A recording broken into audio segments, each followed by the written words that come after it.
Suatu ketika ada seorang penebang kayu dengan dua anak dan ibu tiri mereka. Nama anak laki-laki itu Hansel, dan nama anak perempuan itu Gretel. Mereka hidup sangat miskin sehingga terkadang tidak ada yang bisa dimakan.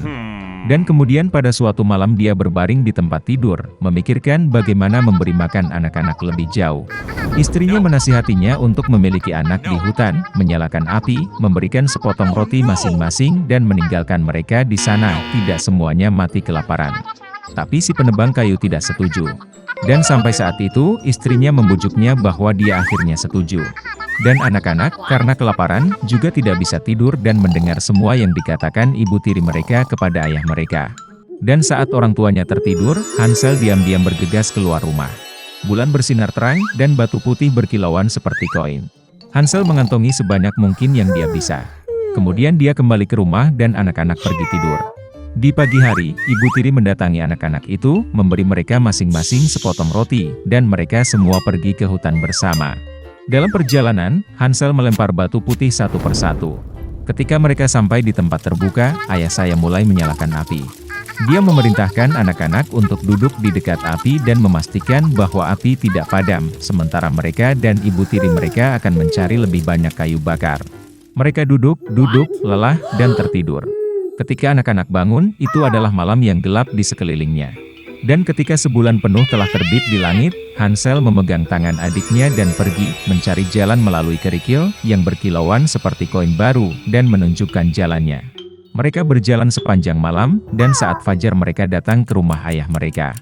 Beberapa waktu berlalu, dan anak-anak kembali mendengar bagaimana ibu tiri suatu malam mulai memohon kepada ayah mereka untuk menyingkirkan anak-anak. Dia menolak, tetapi istrinya tidak mau mendengarkannya. Dia mengutuk dan mengungkapkan segala macam celaan kepadanya. Ketika orang tuanya tertidur, Hansel, seperti yang terakhir kali, ingin mengumpulkan batu, tetapi ibu tirinya mengunci pintu, dan anak itu tidak dapat meninggalkan rumah.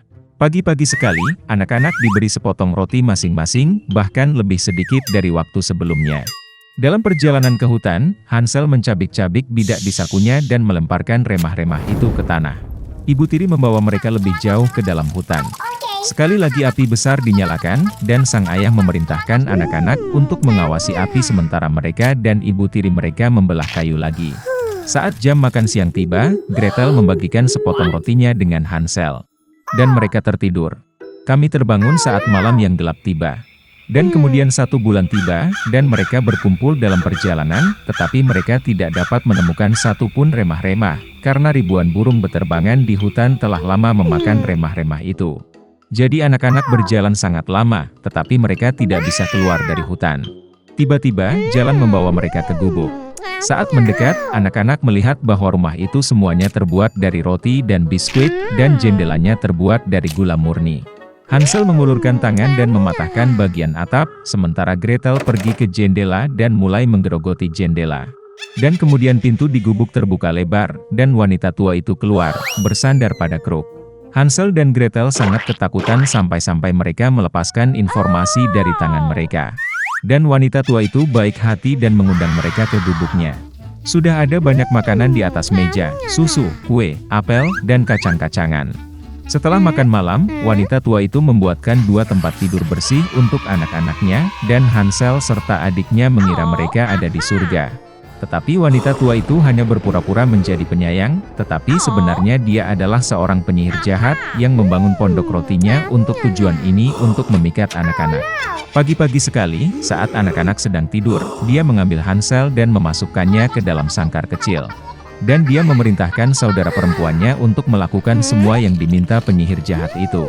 Wanita tua itu memutuskan untuk menggemukkan bocah itu untuk dimakan nanti. Jadi Gretel mulai memasak makanan paling enak untuk Hansel, dan dia sendiri hanya punya sisa makanan. Beberapa waktu berlalu, dan bocah itu tidak menjadi gemuk. Kemudian wanita tua itu tidak mau menunggu lebih lama lagi, dan memutuskan untuk memasak dan memakan Hansel. Dia memerintahkan Gretel untuk menyalakan kompor dan mengoleskan air. Ketika kompor sudah hangat, wanita tua itu menyuruhnya naik ke atas kompor dan melihat apakah sudah cukup panas. Jadi dia ingin mendorong gadis itu ke dalam api dan memanggangnya. Tapi Gretel tahu apa yang ada di pikirannya. Dia berkata bahwa dia tidak tahu bagaimana masuk ke sana, dan meminta penyihir itu untuk menunjukkan dirinya. Wanita tua itu marah dan naik ke dalam oven. Kemudian Gretel mendorongnya dan membanting penutup di belakang penyihir itu. Wow, betapa mengerikan wanita tua itu melolong. Gretel sementara itu bergegas ke Hansel dan membuka kandangnya. Setelah membebaskan saudara mereka pergi ke kamar penyihir, di mana ada kotak-kotak mutiara dan batu berharga di semua sudut, mengisi kantong mereka dengan mereka dan pulang. Selama beberapa hari anak-anak mencari jalan pulang. Hutan tampak semakin akrab, dan akhirnya mereka melihat rumah ayah mereka di kejauhan. Betapa senangnya dia melihat anak-anaknya hidup. Hansel dan Gretel menuangkan semua mutiara dan permata yang mereka ambil dari penyihir itu ke lantai. Tidak perlu memikirkan tentang makanan. Dan mereka mulai hidup, dan bersukacita. Dan sang ayah mengusir ibu tiri yang jahat itu keluar rumah. Dahulu kala, di kerajaan Gurun Agrabah, hiduplah seorang pria malang Aladin dengan monyetnya Abu. Untuk bertahan hidup, dia harus mencuri makanan dari pasar. Tetapi meskipun demikian, Aladin baik dan jujur, karena dia membagikan segala sesuatu yang dicuri kepada anak-anak yang kelaparan. Suatu hari, saat berjalan-jalan di kota, Aladin memperhatikan bagaimana seorang pedagang apel mengancam seorang gadis muda. Dia memberikan sebuah apel kepada anak itu tanpa meminta, dan sekarang dia harus membayar. Melihat penjual itu memanggil penjaga, Aladin memutuskan untuk menyelamatkan gadis itu. Dia meraih tangannya dan membantunya bersembunyi. Namun para pengawal masih berhasil menyusul para buronan. Dan ternyata gadis yang diselamatkan Aladin adalah Putri Jasmine. Para penjaga memenjarakan pria itu di penjara bawah tanah. Malam itu juga, penasihat jahat Sultan Jafar berjalan ke selnya. Dia menjanjikan kekayaan yang tak terhitung jika Aladin membantunya memberinya lampu ajaib dari gua keajaiban. Dan Aladin setuju. Jafar membawa pria dengan monyet itu ke gua, tetapi di depan pintu masuk melarangnya untuk menyentuh apapun kecuali lampu. Di dalam gua, Aladin menemukan karpet ajaib dan lampu.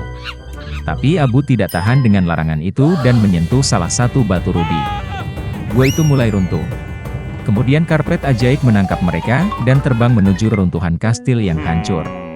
Lama sekali Aladin melihat lampu yang dibawanya dari gua keajaiban. Dia sangat berdebu. Ketika Aladin menyeka lampu dengan tangannya, geni meledak. Dia mengumumkan kepada Aladin bahwa dia telah berada di dalam pelita selama bertahun-tahun, dan untuk keselamatannya dia dapat memenuhi 3 permintaan apapun. Aladin berjanji hanya akan menggunakan 2 permintaan, dan yang ketiga akan membebaskan geni dari lampu selamanya. Melihat bintang-bintang, Aladin teringat pada sang putri. Dia jatuh cinta pada Jasmine, tetapi pencuri biasa tidak bisa membuat sang putri terkesan. Kemudian Aladin menghabiskan keinginan pertamanya untuk menjadi seorang pangeran. Sesampainya di istana Sultan, Aladin yang menyamar sebagai pangeran berusaha merebut hati Jasmine. Tetapi sang putri bersikeras, karena dia telah lama jatuh cinta dengan orang biasa yang menyelamatkannya di pasar. Sementara itu, Jafar memperhatikan pangeran palsu di istana. Penasihat jahat itu menipu orang itu ke dalam menara, dan dengan ancaman mulai muncul di mana lampu ajaib itu berada. Tidak mendapat jawaban, Jafar mendorongnya dari menara tinggi ke laut. Tiba-tiba Abu terbang dengan lampu dipermadani, dan Aladin berhasil menggosoknya. Kemudian jin muncul, dan menyelamatkan mereka, dengan demikian menggunakan permintaan kedua. Kembali ke istana, Aladin memberitahu Sultan bahwa Jafar adalah penyihir jahat yang akan mengkhianati kerajaan. Sultan menangkap penasihatnya, tetapi di malam hari sang dukun berhasil keluar dari penjara bawah tanah. Dia berjalan ke tempat tinggal Aladin dan mencuri lampu, menjadi pemilik baru geni. Jafar menghabiskan keinginan pertamanya untuk menjadi sultan. Dan dengan keinginan kedua, dia meminta kekuatan dari penyihir terkuat di dunia. Setelah menerima miliknya, Jafar secara ajaib memindahkan pria dengan monyet itu ke gurun es. Dan dia memutuskan untuk memaksa Putri Jasmine menikahi dirinya sendiri. Saat upacara pernikahan sedang berlangsung, karpet ajaib menemukan di mana Aladin dan Abu berada, dan kemudian mengembalikan mereka ke kastil. Melihat Jafar, Aladin mulai menggodanya, menyebutnya sebagai orang kedua yang berkuasa setelah jin. Kemudian Jafar yang marah menghabiskan keinginan terakhirnya untuk menjadi jin yang maha kuasa. Setelah berubah menjadi jin, tiba-tiba Jafar menjadi budak pelita itu sendiri. Melemah, dia berjanji akan balas dendam pada Aladin. Tapi sebelum dia bisa menyelesaikan kutukannya, lampu menariknya masuk. Jin membawa lampu Jafar ke gua keajaiban, dan kerajaan kembali tertib. Aladin memutuskan untuk menepati janjinya, jadi dia menghabiskan keinginan ketiganya untuk membebaskan Genie dari lampu selamanya. Dan Sultan yang melihat bahwa Aladin dan Jasmine sedang jatuh cinta, mengizinkan mereka untuk menikah. Dan mereka hidup bahagia selamanya, dan kerajaan Agrabah hanya makmur selama bertahun-tahun.